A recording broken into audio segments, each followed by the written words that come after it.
Oke, tadi kita sempat menyinggung bagaimana Anthony flop di Manchester United. Sekarang kita mau membahas pemain yang semalam berhasil mencetak hat-trick bersama AS Roma. Paulo Dybala. Dia kembali setelah berapa musim ya akhirnya kembali bisa mencetak hat-trick.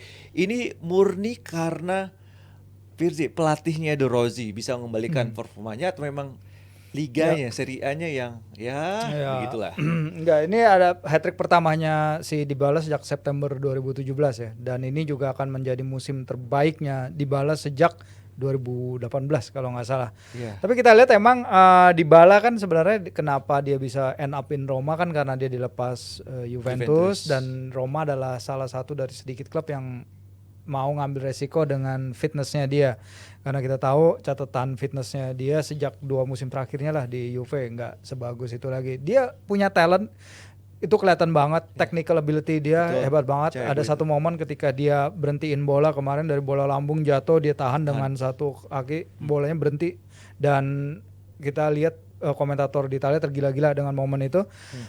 Sekarang kita lihat juga kemarin itu dia hat-trick nggak lawan kiper sembarangan ya. Vanja itu kan salah satu kiper terbaik di Serie A, catatan clean sheet dia tuh hanya kalah dari Jan Sommer, tapi dia mencetak 3 gol dari hanya 3 tembakan dia di lapang kemarin sebanyak 90 menit.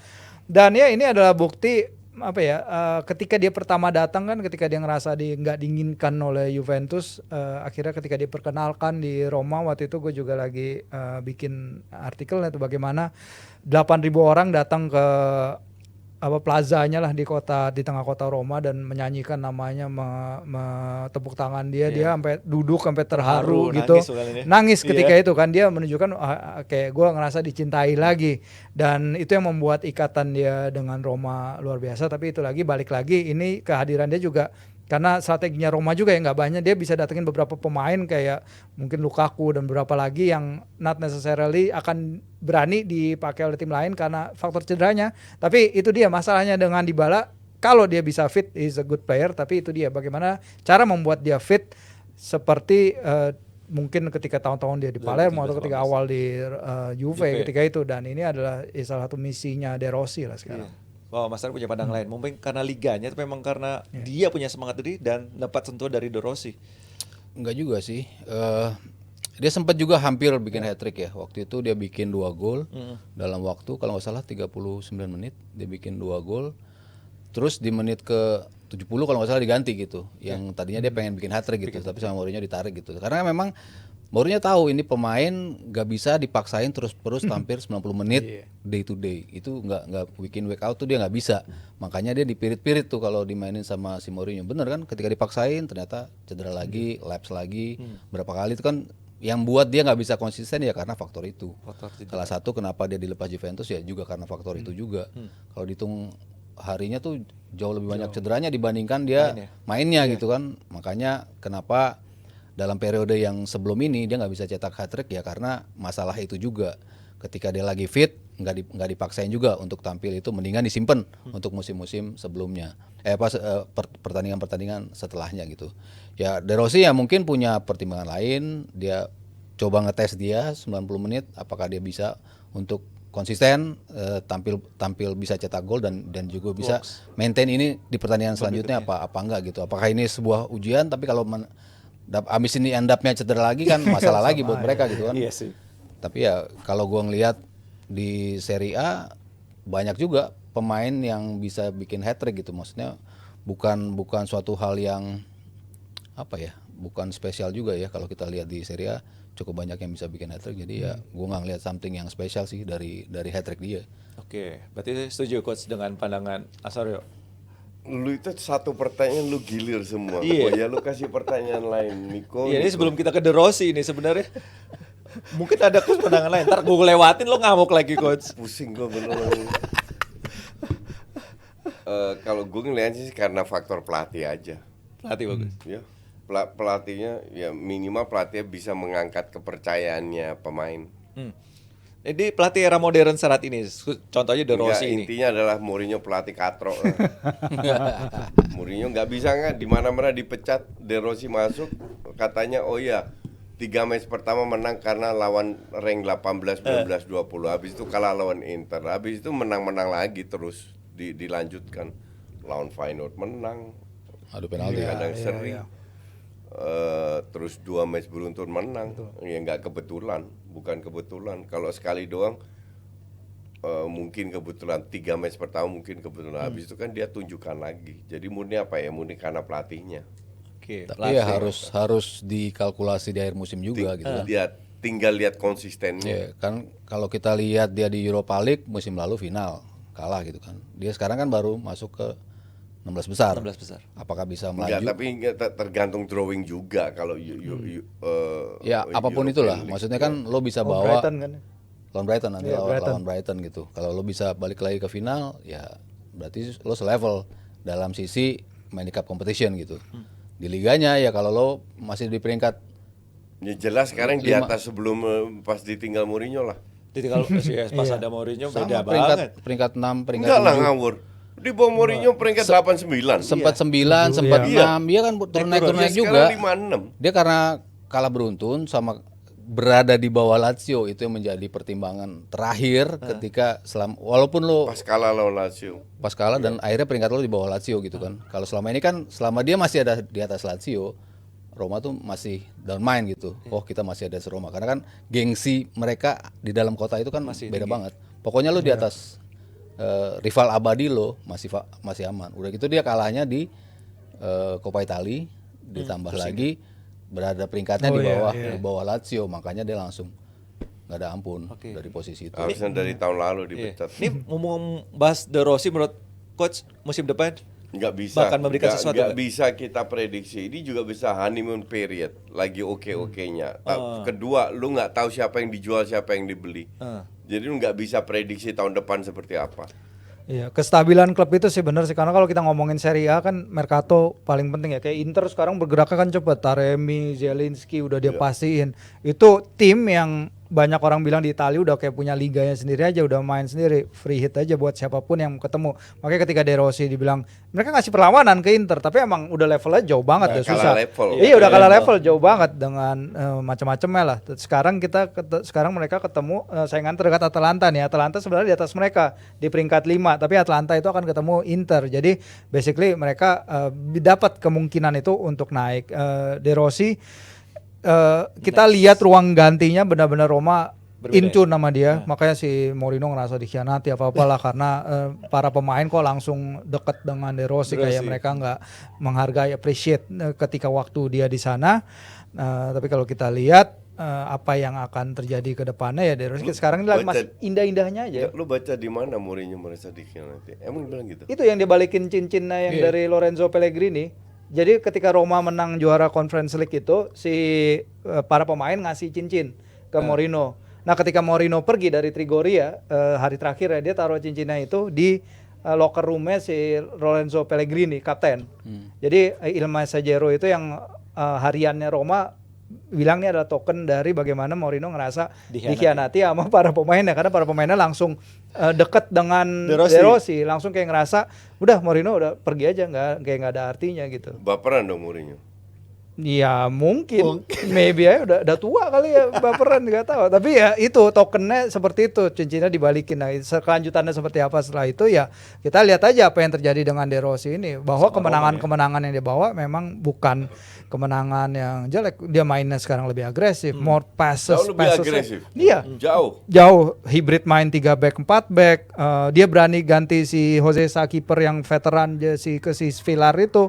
Dan Villar mainnya bagus, membayar kepercayaan, pemain-pemainnya bayar kepercayaan dia. Tapi emang De Rossi bilang, gue perlu waktu karena ada, ya wajar lah karena dia datang tengah musim dengan completely different style of play dengan yang dia punya dengan Mourinho. Jadi dia ada idenya dia. Kalau orang-orang bilang itu di Italia bahwa De Rossi itu sebenarnya idea football brainnya itu mirip dengan De Zerbi.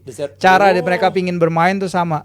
Bahkan di London kedua anaknya mereka ini itu barengan, sekolah barengan. Jadi mereka emang deket si De Zerbi sama si De Rossi ini.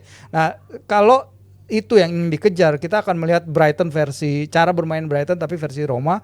Tapi itu dia, perlu waktu untuk instill that idea, perlu waktu untuk memantapkan ide bagaimana passing cepat. Itu yang nggak bisa dilakukan. Itu kan beda cara bermainnya dengan di Roma yang dengan Mourinho yang basic pragmatis lebih di belakang dan lain-lain. Nah ini ya kita lihat ke depannya karena sekarang De Rossi masih belum tahu ke depannya seperti apa. Tergantung Friedkin, tergantung direktur olahraganya yang baru juga yang akan gantiin Pinto nanti milihnya apa. Tapi sejauh ini sih tanda-tandanya bagus untuk para fans Roma sih on the track. Ya. Kalau tadi kita membahas bagaimana Dybala dan De Rossi yang ya sudah menunjukkan hype yang positif. Sementara ini Harry Kane walaupun memberikan dampak yang positif untuk pribadi ya sudah mencetak 27 gol.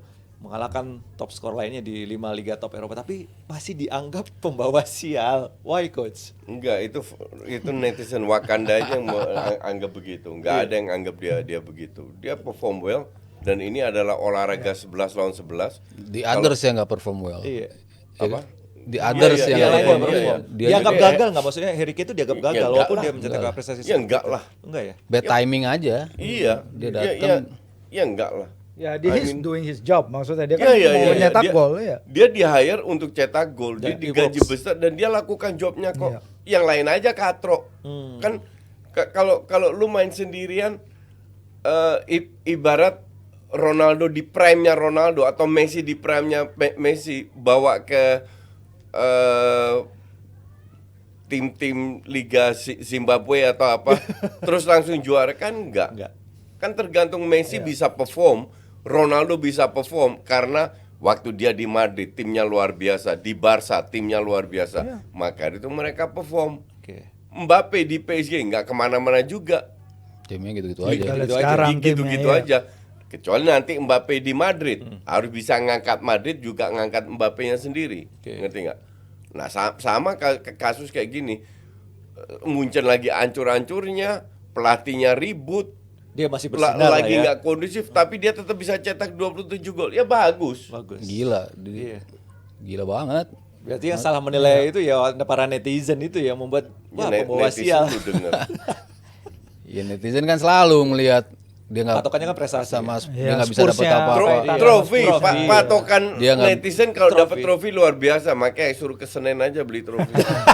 Dihubung-hubungin Kingsley Coman berturut-turut dapat trofi terus kan Iya. sejak dia berkarir gitu. Sementara ini sama sekali nggak bisa dapat trofi. Rekor siapa yang bakal pecah nih? Munchen nggak dapat trofi atau si Coman nggak dapat trofi? Apa dia masih dapat trofi pertama? Maksudnya kan itu bukan komparasi yang apa ya? Bukan yang juga pas ya, lah ya, bukan yang Komparasi fair. lucu. Dan dari tahun lalu emang kelihatan kan tim Bayern ini ada problem. Makanya mereka kan cuma menang gara-gara si Dortmund nggak- failed. keselip Iya, di pertandingan iya. terakhir. Iya. Tanda-tandanya udah ada di situ, diperparah oleh Leverkusen yang lagi gila banget fire. sama si Xabi Alonso. Jadi kalau catatan 27 gol dari 23 laga, dia kan datangnya sebagai seorang goal scorer ya. Dia melakukan tugasnya, dia bahkan on track untuk memecahkan rekor mencetak golnya Robert Lewandowski 41 gol dalam semusim Bundesliga. Dia melakukan itu, tapi di sini kita lihat bahwa football itu bukan olahraga individu. Dia perlu pemain lain untuk perform juga dan itu yang dibilang ketika interview setelah laga kemarin ya, setelah pertama ketika dia menang itu lawan Leipzig, bahwa para pemain juga harus shoulder the responsibility, nunjukin tanggung jawab untuk sang pelatih gitu, karena bukan hanya Kane doang ya, Kane melakukan juga. tugasnya. Oke, banyak hal ya. Jika bukan tanggung jawab Ken doang, berarti tanggung jawab timnya itu. Ya kan gue udah ngelakuin tugas gue, Iya. cetak gol sebanyak Masa dia itu juga golnya, bertahan dan di gawang, ya. selama ini kan mereka punya Lewandowski gitu kan, akhirnya sebelum dia abis dia kan siapa Choupo-Moting kemarin kan strikernya kan, maksudnya jauh banget lah gapnya gitu. Nah baliknya Kane ya seharusnya bawa Munchen balik lagi ke atas, cuma kan yang lain nggak perform, tengahnya nggak perform, Goretzka main jelek banget, Kimmich aja main nggak bagus, duet lini belakang juga tampil jelek, Neuer ikut-ikutan main jelek, jadi the whole team memang lagi jelek gitu. Tapi kalau lo blame itu ke Kane ya enggak lah, dia tuh masih outstanding di antara pemain lain yang tampil kayak gitu. Tuh, jebret tim. Jadi walaupun nanti Munchen nggak dapat trofi, bukan berarti Ken gagal ya. Sudah dijelasin nih sama seluruh pandai. Tapi yang jelas satu nama ini sudah digosipkan santer ke Madrid, tapi datangnya ke Barcelona. Kira-kira apakah bakal fix ke Real Madrid, Coach? Mbappe? Ya udah fix. Sudah fix itu. Yakin? Kemarin gue interview sama Fabrizio Romano. Kemarin, hari ini hari apa? Rabu. Hari Selasa kemarin. Selasa. Ntar tampilnya hari ini. sore ini. Dia bilang, Fabrizio bilang fix. Walaupun Udah walaupun Macron undang dia ya. Nah, makan malam. Iya. Ada satu nama lagi yang bakal merapat ke Madrid, berarti ada Davies ya. Jadi Kalau Davis masih gosip. masih gosip. Tapi kalau Mbappe fix. Iya. Fix.